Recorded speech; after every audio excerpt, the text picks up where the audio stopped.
V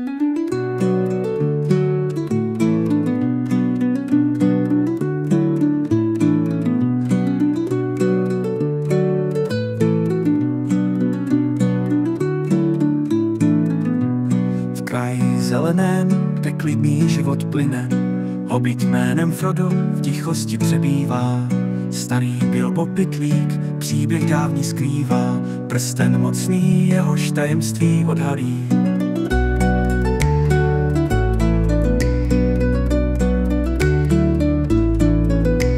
Společenstvo prstenů dobrodružství čeká, srdce statečná proti temnotě. V kraji a v horách, v lesích temných jejich cesta začíná v příběhu věčných.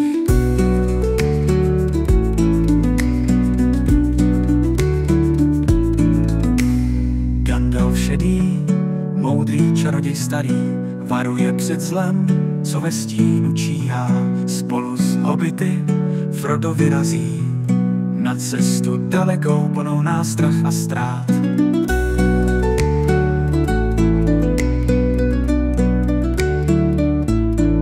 Gandalf šedý, moudrý čaroděj starý, varuje před zlem, co ve stínu číhá. Spolu s hobity Frodo vyrazí na cestu dalekou plnou nástrah a ztrát. Společenstvo prstenů dobrodružství čeká, srdce statečná proti temnotě.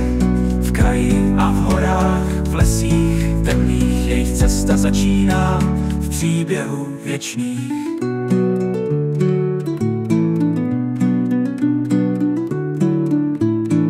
V Roklince se setkají spojenci z různých krajů. Elrond je svolá, společenstvo vzniká. Aragorn, Legolas, Gimli s odvahou, Boromír a hobiti, k prstenu je cesta. Společenstvo prstenů dobrodružství čeká, srdce statečná proti temnotě. V kraji a v horách, v lesích temných jejich cesta začíná v příběhu věčných.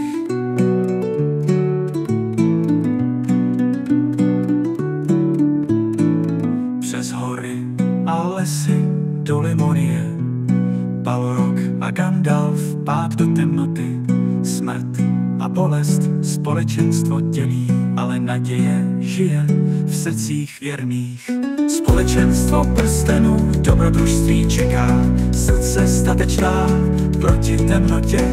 V kraji a v horách, v lesích temných jejich cesta začíná v příběhu věčných.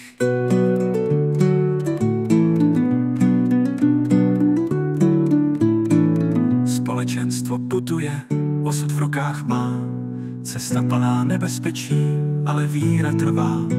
V srdcích hrdinů příběh stále žije, společenstvo prstenu navždy v paměti zůstává.